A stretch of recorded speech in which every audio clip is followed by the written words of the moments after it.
Hey, what's up, everybody? It is Friday, the day after the presidential debate, and I wanted to share with you some lessons, communication lessons from the presidential debate. Now, let me say to those who like want to, be in a little dust up, this is not about politics. So just know if you come on here in my comments and act a fool, yeah, don't do that. This is really about communication lessons that we can learn from the presidential debate. And so I'm going to be talking about it. And, just really wanted to share what I observed as a communications expert, what I observed. And what I want to talk about first is that we often talk about communication as this soft skill. And when we think about things as like a soft skill, it's kind of it's a throwaway. People, don't think it's that important. But what we know is that communication is not just a soft skill, it is a vital skill. And if you watched yesterday at any point, if you watched the debate or if you watched the coverage after the debate, then you will understand what I mean when I say that communication is absolutely vital to your success. And it's not just a skill, right? Communication is actually an art and it's also a skill. And it's something that each of us, no matter where we are in our lives, have to work on consistently every single day. And if we are in positions of leadership, if we are business owners or founders, if we are professional speakers, you have to know how to communicate. And not only do you have to know how to communicate, you have to know how to communicate effectively. And you also have to know how to communicate, how to be an influential communicator, right? Somebody who really intrigues people, who can transform the audience that you're communicating with, and who can shift perspectives. And so when you were watching the debate last night, if you were paying attention, you could see a lot of things that were happening. And then the fallout from the debate also amplified what we were seeing. And so, what I want to do is just give you first some cliff notes about some of the lessons that I saw from both the debate and the debate coverage. And the debate coverage is real. The post debate coverage is really what got me hyped up and wanting to do this live. So I'm going to give you the cliff notes, and I have my notes. I'm going to give you the cliff notes about communication and the lessons that I learned from yesterday. So first, people judge. People judge, right? We were watching these two candidates on stage, and when it was done, right?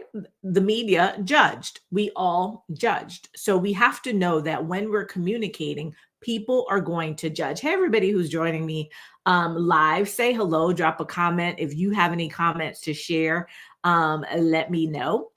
Right. So, first, people judge. Second, the ability to communicate clearly is vital because it forms people's perceptions about you. And you know what they say, perception is reality. And so we have to make sure that we're communicating clearly. Third, some people will judge you on one performance and negate what you've done in the past. And so you have to be ready for that. You have to be ready that if you don't do what people expect you to do and you you ain't got it like they thought you should, they gonna talk about you. They're really going to talk about you, and they're going to negate a lot of the things that you have done in the past. You know how people say, what have you done for me lately? It's kind of that, right? So we have to understand that too about communication, that what's happening presently is what people are going to judge you on. The fourth lesson is, for some people, a loud lie is better than a quiet truth. I'm going to say that again. For some people, a loud lie is better than a quiet truth. That is something that you also have to be very mindful of, right? So, you know how they say the squeaky wheel gets the grease, or, the loudest room and the loudest voice in the room is what people are going to pay attention to. It's true. You could be over here being quiet and telling the truth, but if somebody else is louder than you, and for some people, I'm not saying everybody, for some people, that is what matters. And that's how they're going to judge you. That's how they're going to make decisions. And so, as a communicator, as somebody who, is on stage, or somebody who is leading a team or leading a company, you have to be mindful of that. You have to understand the audience. And we're going to talk about that a little bit more. The fifth one is that one poor showing can turn people against you. Plain and simple. Plain and simple. One poor showing can turn people against you. That goes back to what I was saying about, what people expect and not living up to people's expectations. And so communication is really going to help you, right, to shift people. And so if you don't do well when they're expecting you to do well, or when the stakes are really high, then people can turn against you. Another lesson is that some people look for performance and prefer performance over substance, right? So how did you look? Did you, were you bright-eyed and bushy-tailed? Were you slurring your words? Were you speaking softly? Were you not the most, boisterous person in the room, right? Some people are looking for performance aspects as opposed to what is coming out of your mouth, right? As opposed to the things that you really are sharing that could impact their lives. And so you have to understand that too. And then the last lesson that I want to just do on the Cliff Notes version is that some people will respond emotionally first rather than logically. And we don't like that. Sometimes they're like, oh, you're getting all up in your feelings. Yeah. People do get up all in their feelings. And we saw that yesterday, right? That people were all in their feelings about what they saw. There's no right or wrong to it. It's just factual. That's just how some people respond when you communicate. And so that's important for you to understand. And this is whether you're having a one-on-one conversation, whether you're on stage, like as a professional speaker, whether you're in a media interview, whether you're at a board meeting, whether you're at a community rally, wherever it is. It's really important to understand these things, right? And understand how powerful communication is, and how powerful ineffective communication can cost you and cause people to shift, right, on a dime. So some of you from the debate, like all of us, right, we have opinions. And some of us, whoever your guy is that was on stage last night, you don't care. They won no matter what, right? That's going to be your guy no matter what, which is fine. And some people felt some kind of way about what they heard and what they saw. And again, that's human nature.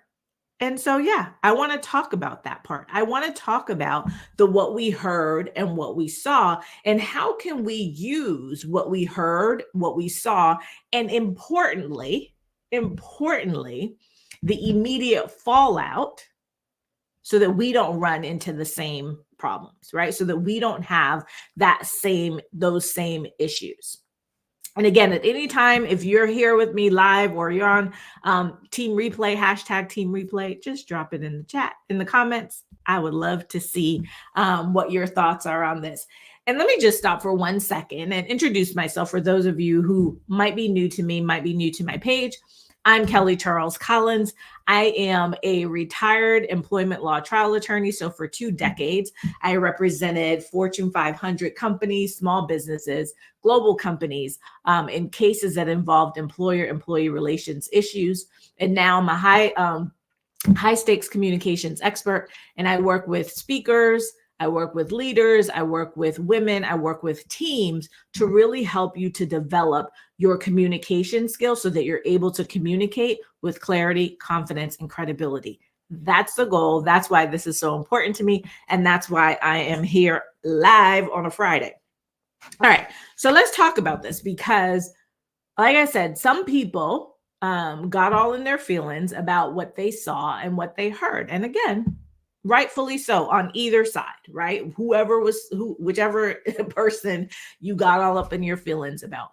But that's important because this is what happens on a daily basis. They just happen to be on a basically global stage, right? Everybody's watching and everybody has an opinion and everybody is voicing their opinion.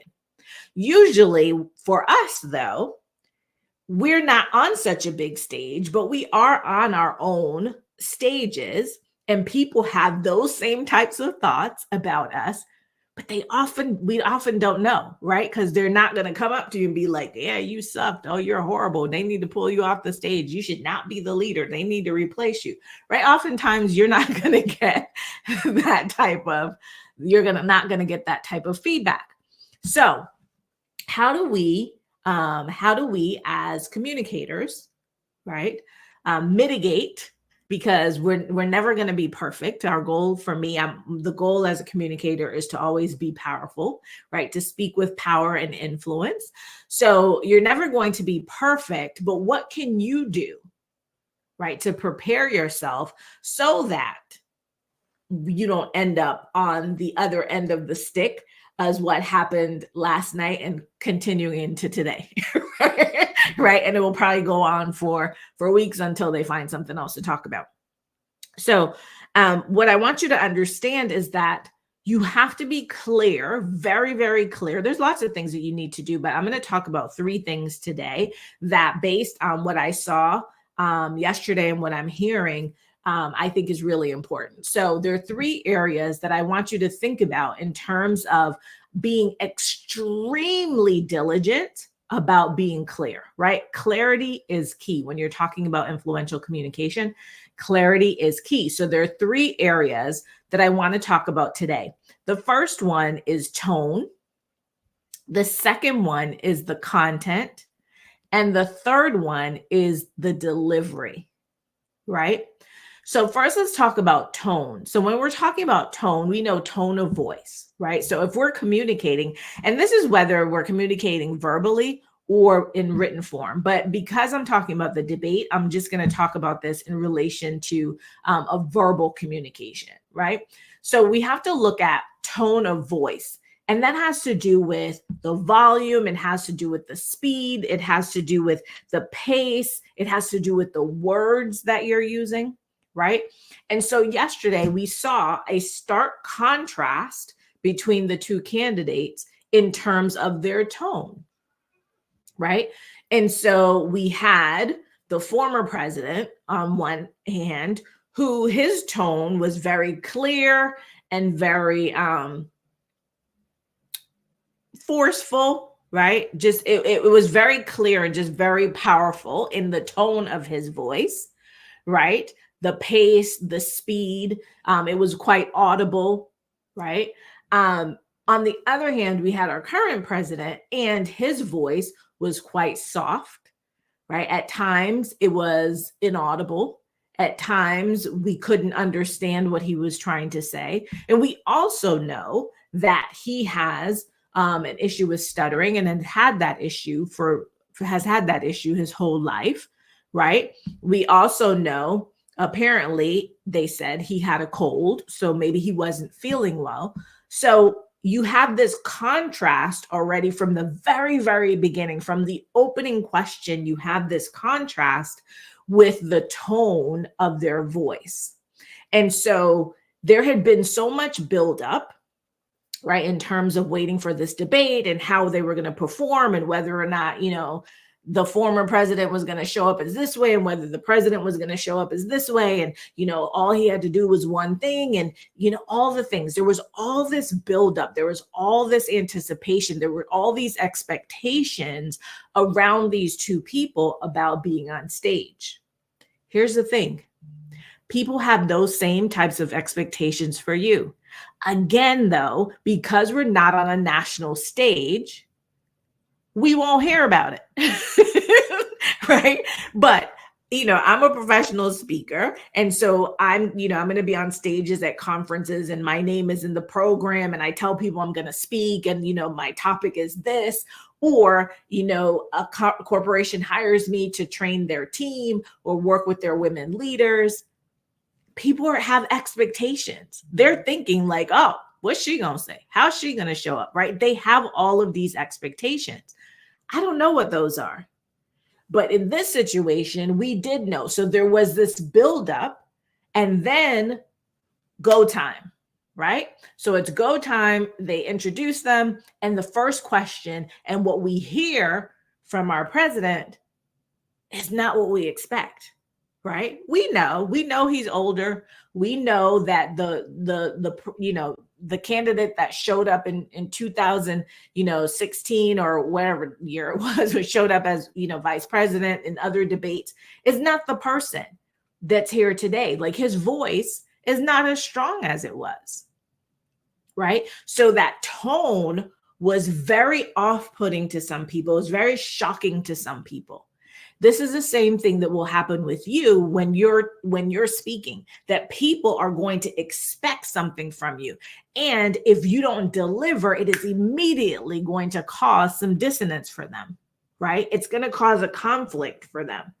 And so now it's like, ooh, that's not what I expected. And now the listening to you becomes different, right? Because now we're listening not from a place of this is going to be a powerful conversation. We're listening for, well, why is this person sounding like this, right?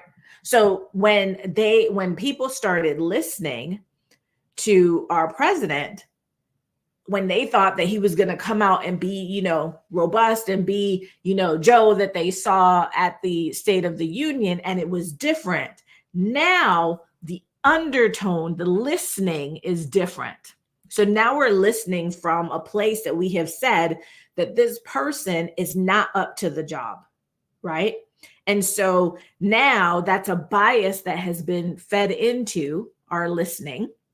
And so now what we're going to do is we're going to have confirmation bias. We're going to have horn bias because we're going to be looking for things that are going to confirm what we're thinking, what we're hearing, right?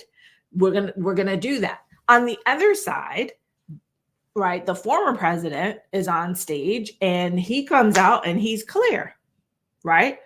He talks all the time. We hear him talk all the time. So we know that he has his voice is clearly stronger than the president's. So now we have this immediate contrast in tone. And so now there's a different listening that's happening at that moment. When you are working with your teams, when you are in a job interview, in a media interview, when you are on stage as a speaker, when you're doing a board presentation, when you're presenting to your leaders, right? So you're a leader, but you're presenting to your own leaders. This is what's happening. They're paying attention to the tone. So the words, the pace, the volume, right? They're listening for that. They're listening to that. And that immediate thing is going to have them listen either positively or negatively, right? They're going to make a decision, right, about you. And even though throughout the debate, right, the president's voice got stronger and he got a little bit stronger, right? And you were able to hear him a little better and understand a little better. It was kind of too late because people had already formed a perception and they're listening. So it's hard to then change that midstream. This is what's happening to you also in your conversations, right? When you're communicating. The immediate perception that people have of you is going to follow through unless you do something really drastic to kind of break, right, that listening and change that listening. So when you are going out on stage or you're going to be communicating with someone, you have to, in your mind, be prepared to come out in the way that you want people to perceive you. right? So if you want people to perceive you as a powerful speaker, as somebody who is taking command of the room, somebody who they should listen to and put their phone down, right? As opposed to, I'm going to change this channel because this is not what, this ain't what I expected, right? Or walk out to go check their email or go to the bathroom. You have to pay attention to that. That has to be planned, right? So communication is planned. So that's the first one I want to talk about was tone. The second that I want to talk about is the actual content. So what we saw, right, around content, obviously the content that we received was based on the questions that were being asked. My opinion, the questions sucked. But anyway, right? They certainly could have asked better questions. And obviously they could have done fact checking, but that's a whole nother thing. So let's talk about the content and how important content is when you're communicating. We like sometimes to just, oh, I could just speak off the cuff. Speaking off the cuff is going to get you in trouble, right? Speaking off the cuff is not going to, it may work sometimes, and sometimes you just have to, right? Because it just, you're in the moment and you have to respond to something. However, if you learn these lessons that I'm talking about, though it seems like it's off the cuff, it's not really, right? Because it will be ingrained in you that this is how you respond. Like this is the structure for how I respond to things. So yesterday it was kind of hard, right? Sometimes again, we didn't understand what was being said. And then we had another, the other side who wasn't answering questions that were being asked. And listen, everybody's going to do what they're going to do, right? But let's talk about content, and let's talk about how I would say the president's people probably dropped the ball a little bit in terms of content. So one of the things about content is that when you are going to deliver, right, a speech or any, you're going to have any type of discussion, you have to be comfortable in the things that you're going to deliver, right? So I don't think they set him up well for that, and I'll talk about that in just a second. So let's talk about, I want to give you kind of a framework around the content and the types of things when you're thinking about your content. How do you, especially if it's, off the cuff, or if you have time to plan for it, what are the types of things that you should be considering when you're thinking about what is the content that I'm going to deliver? And so this was even true, just even though it was a debate and they were going to be, asking questions, they know what types of questions were going to be asked, right? So they had all means and manner and all responsibility to make sure that each of their candidates was prepared adequately. So when you're thinking about your content, there are 5 things that I want you to think about as you start to develop what it is that you want to say, right? The first is intention. The second is the objective. The third is the message. The fourth is the audience. And the fifth is the journey, right? So let's talk about each one of those in turn. First, the intention. What I mean by the intention, what is the purpose of the communication? So yesterday we had the debate, right? We're talking about the debate. The purpose of the communication was to share with the voters, right? The people of the United States, your vision for the future. Share with them, why you should be the person that we vote for in November, right? That was the intention. That was the purpose of them showing up there in the first place. So their content should have been focused on that. That is the only, right? That was the ecosystem. That was the environment. That was the context within which they should have been building content, right? Their responses to the questions that they knew that were going to be asked. So that's the first thing. Intention is the purpose. The second, when we talk about objective, is what is the outcome that you desire for yourself and for those who are listening, right? So when they were prepping, right, each side did whatever prep they did. They should have been thinking about what is the outcome they were trying to get from themselves. Like, how did they want to show up in that space? What is the outcome of the intention, right? The opposite end of the opposite end of the spectrum in terms of purpose over here, right? Intention, objective over here, right? And also, how did they want us as the viewers? What did they want us to get out of it? Right? So each side wanted us to get out of it that, or hopefully is what they wanted us to get out of it, that they have put forth a vision for the future that we could see that was going to benefit us in our lives, our families, our work, right? And so that one particular person is the person that you would want to vote for in November. Right? So same thing with you when you're thinking about communicating in your content. What is the purpose and what is the objective? So like my purpose for doing this today is really to just open people's minds, right? And listening when we are communicating and really understand the importance and the power of effective communication, right? This was a high stakes presentation. And that's what I do. I work with people who have high stakes communication needs, right? And so the purpose for me is for people who don't think that communication is all that important, or, that's not for me because I'm not a professional speaker. I'm not a politician. I'm not a leader with a title. It applies to all of us. And so I want you to understand that even in your daily communication, whether it's with your children or your spouse or your partner, whoever, these lessons still apply.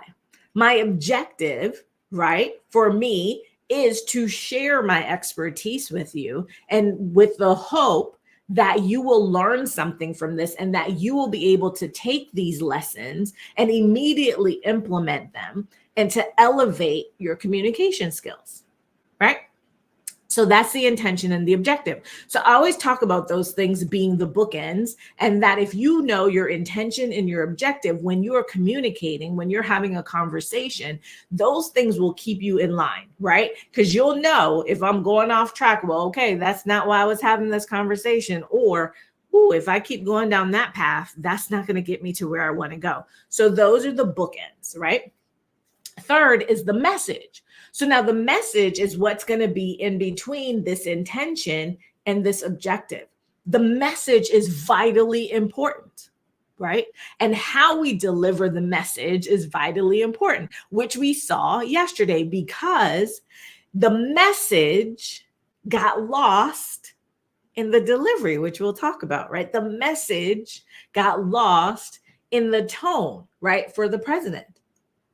The message on the other side was just the message. The message we know was always going to come out, right? We knew what that message was going to be.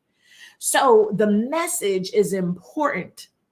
And we have to make sure that that message is going to help us to achieve our purpose and our objective. And the message has to take your audience on a journey. So we're going to talk about that. And the message needs to be clear. The message needs to be relevant. The message needs to be what people want to hear, right? Oftentimes we just want to tell our story. We want to tell, what we think, what's on our mind. That's what we want to talk about. That's not necessarily the right message, right? So one of the things I do is work with people to really understand. Let me talk about the message again, specifically as it relates to the president and what I was saying about why I think his team may have done him a little bit of a disservice. When you are delivering a message, it is important. I always talk about this. It is important that the message comes from your soul, right? That this is, like, I could talk to you about this all day. It just comes from my soul. This is something that I love to talk about. Right? And it is rooted in my why. What we know about the president whether you like him or not, whether you're voting for him or not. That's not what this is about. What we know about him is that he's a people person, right? And his why, his why is around people and making people feel seen, making people feel valued, making people feel heard, right? And when he is able to have conversations from that place, from a people centric place, his message is very clear. His message is very strong. What we saw yesterday, and I think this was maybe a little bit of fear on behalf of his team, was that they tried to load him up with statistics and numbers and all the things, right, that he has accomplished, and you know, stack that on top of his head and make him try to go out and say those things. That's not necessarily his strong suit, right? And they may have felt that if you don't talk about the numbers, if you don't talk about these accomplishments in this way, that people are not going to get it. But I think that hurt him. And so what I know is that when you are delivering a message, you have to deliver it from a place that you can connect to. If you can't connect to the message, what's going to happen is what happened to him, where you saw him fumbling, where you saw that there was all this information. He may have been over rehearsed too, that he had all of this information in his brain and he's trying to like pull it all together and figure out, okay, where does this go? And if he has a cold and he don't feel well and all, all the things, like, listen, struggle bus is real. Right. So if they had really just honed in, I think, on his strengths around being a people person and talking to the people, right, from the place that he normally does, where he can truly connect, I think we would have seen fewer of those mishaps. I don't know that it would have been completely erased, but I think we would have seen fewer. This is something that you have to think about in your own communication. We have to learn to communicate from our why. This is so important because if you learn to communicate from your why, you will never, ever, ever have to memorize another thing. Why? Because it's you. It's all you. And if you're a person who doesn't, you're not technical, numbers aren't your thing, statistics, all that, that's not you, then don't think that you have to somehow bolster your credibility, or you're only going to be seen as credible if you talk about those things. The opposite is true, because if you don't do it well, what's going to happen is what happened yesterday, right? People are going to be like, I don't even know what she's talking about. They don't even know. Like, this sounds like garbage. Like, what is happening over here, right? So you have to be very, you have to know your strengths, right, in terms of how you deliver the message that you want to deliver. I'm not a science person. I'm not a statistics person. I may throw a statistic in one of my presentations, but I'm a people person. I want to talk to you about people and humanity and how we behave and how those behaviors, right, and how we connect with people. Those are the things I'm going to talk about, right? Those are my strengths. So when I message, those are the types of messages that you're going to hear from me.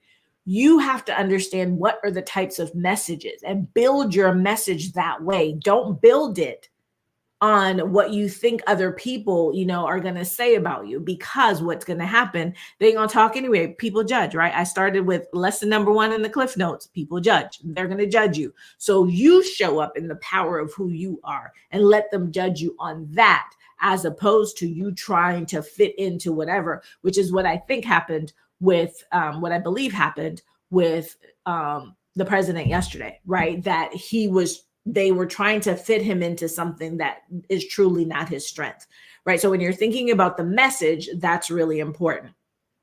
The fourth area I want to talk about is the audience. You have to know who your audience is. So they knew that the audience is the American people. Well, he also knew, right? They also knew that there are people who are firmly in their corner, people who aren't in their corner, and then those who are in the middle. And truly, right, this debate was for the president, for the people in the middle, and also for those who are on his side, but kind of had some, thoughts and doubts. And what happened is his presentation, right, really shook some people up. But we have to know who the audience is so that we can be prepared to deliver. Because here's the thing about the audience is going to help determine the message, because the audience, right, that's who you're responsible for. So when they were up there speaking last night, their responsibility was to the audience. It wasn't to them. It wasn't to the moderators. It was to the audience. And so the audience of American people who are going to be voting in November, they had a responsibility to us, right, to deliver the message, to answer the questions, to show us why them, right? Why you as opposed to you, right? So understanding who your audience is. Same thing when you are a leader. Who's on your team? Who's in your audience? What is it? What is going to move them? What is going to shift them? What is going to cause them to listen to you? What is going to cause them to tune you out? You have to know who's there. You have to know who these people are, so that when you are delivering the message, you are reaching as many of them as possible. We're never going to reach everybody. There's always going to be somebody who just, it don't matter what you say. They're just not going to listen, right? But understanding who your audience is so that you can deliver, so that you can modulate your tone, right? So that you can understand that, that you're meeting your intentions and your objectives, so that the message is actually relevant to them. This is important. And then finally, the last piece I want to talk about with this section around content is the journey. What is the journey that you're taking them on? I think yesterday there was a lack of a journey. And it's hard sometimes because they're being asked these questions and, they're in chunks of questions. So like a chunk of a topic here, a chunk of a topic there. However, they both knew what the topics were going to be, or potentially what the topics could be. And so if you're in that type of situation, or you're just, you're going to be talking about one thing and you're talking to your specific audience, you have to understand the journey that you're going to take them on. And the journey is current state. Where are they? Right? So I just said they're looking at people who are firmly in their court, some who are just never going to be there, and then those are in the middle. So now we have 3 different audiences. We have to take these audiences on a journey, because we have to solidify the base, right? We want to try to change some people's minds. And you may, get a few over here, but really you're probably working on these 2, right? The ones firmly in your camp, and the ones who maybe you can pull them into your camp. Right. So when they were thinking about their debate prep, when they were prepping for this, the debate yesterday, they had all business of ensuring that when you talk about intention and objective, talk about the messaging, that they understood the journey that they needed to take the audience on. Right. So the journey is current state. Where are they currently? On your side, in the middle, not checking for you, right? And decide who you're going to speak to. So if current state people, you want to firm up the base and you want to pull some people into the base, right? You have to understand their current state. And you have to be speaking to them, right? And letting them know that you understand your current state.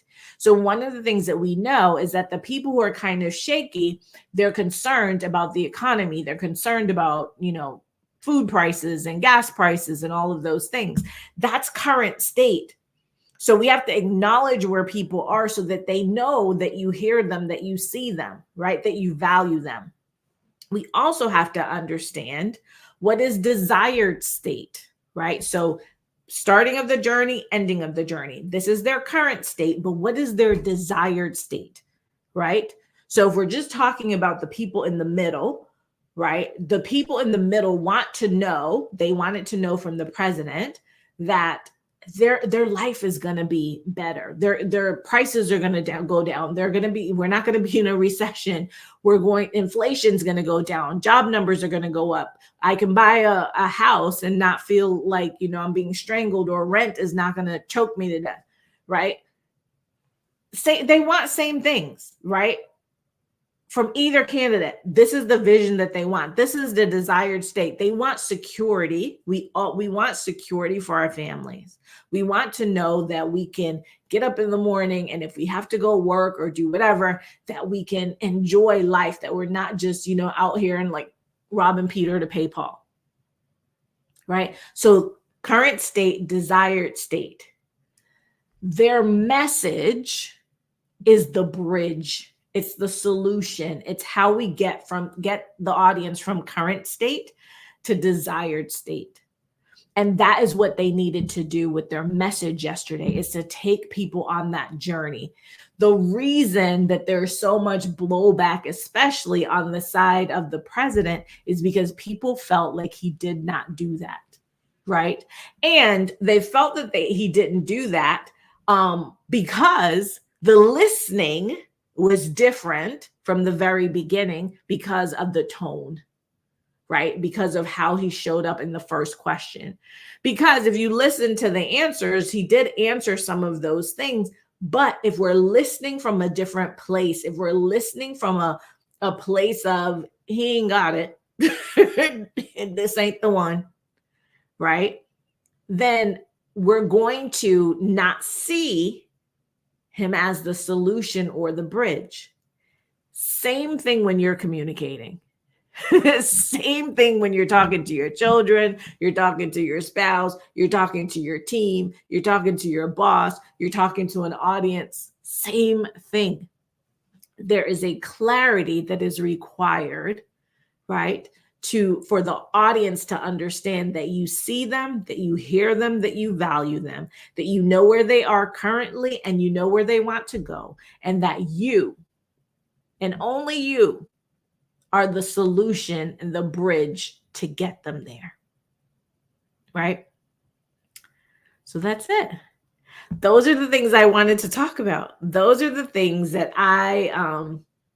that really came up for me in watching the debate and the post-debate coverage, as I was like frustrated around what I was hearing. But I wanted to turn the frustration into something positive and to share my perspectives, right? As a high stakes communications expert, really share my perspectives on how we could take what we saw and leverage it for our own purposes in our own lives when we're having our own high stakes communication, right? Own high stakes presentations where we don't have the build up and people, knowing what people's expectations are. And on the back end, people, debriefing about what they saw and what they liked and what they didn't like.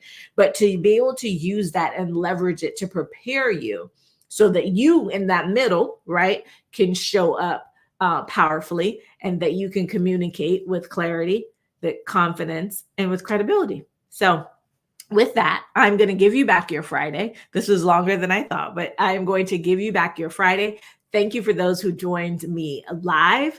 If you have any comments, any questions, or if you are someone who has a high stakes presentation that's coming up, say you have a keynote speech that you need to either prepare for or that you need to craft, right? Because you want to be a professional speaker, you have a board meeting, you have a media interview. So whether it's TV or it's a podcast interview, whether you have a team meeting, whether you have to do a presentation to your stakeholders, if that's you and you need someone to support you on that journey and somebody who can help you to really understand how to clarify that. Oh, you know what I did?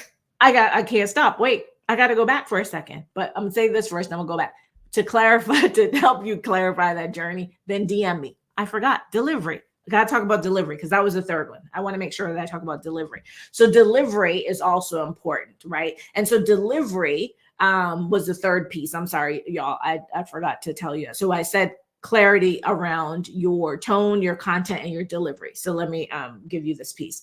So the delivery is also important, and delivery is more of the performance, right? And so what we saw, one of the lessons that I said in the beginning, is that some people like performance over substance. And so you have to know that. And you have to know that on stage, you are performing, right? When you're in front of your team, you are performing. When you're pitching your business to, venture capitalists, you are performing. And so the delivery of the message is also very important. It's as important as the message, because you have people who are going to be looking and weighing those two things, right, from different perspectives. So you need to show up powerfully in both. And so that's going to be your verbal delivery. So that goes back to the tone, right? The speed, the pace, but it's also the nonverbal. There were comments about, the president looking down and this one looking away, and whatever, maybe looking like he was writing notes or trying to remember, trying to gather, right? And so the actual performance, the delivery, is also vitally important. And again, most people are not going to talk to you about it afterwards. They're not going to say anything to you. The expectation was, oh, can they last for 90 minutes on stage? Like, how are they going to do for 90 minutes on stage? So that was part of the expectation. That was part of the performance, the delivery, right? Could they deliver for 90 minutes? Same thing with you. You have to understand, how are you going to deliver so that people will receive your message? So I wanted to close that loop. Sorry that I just totally blanked out on that, but hey, we caught it. So now you got that message too. All right. So making sure that you're clear on your tone, your content, and your delivery. And again, if you're somebody who has a high stakes presentation coming up, you need somebody to support you. You need somebody to help you craft the message, or really just hone in on the message, how to present the message. Then let's have a conversation. You can DM me. I think my email, my phone number, everything's on my my LinkedIn profile. However you need to contact me, carrier pigeon, whatever. Let's have a conversation about that, because we need to make sure that we are communicating powerfully. It's not about perfection. It's about being powerful. So with that, now I'm really going to release you back to your Friday. I am going to wish you a happy and safe and amazing and relaxing weekend. I would love to hear your comments. And if you have any thoughts or questions or anything to add to what I said, I would love to hear it. And I would love to hear from you to see how we can work together to support you to become an influential communicator. Take care. Have a great weekend.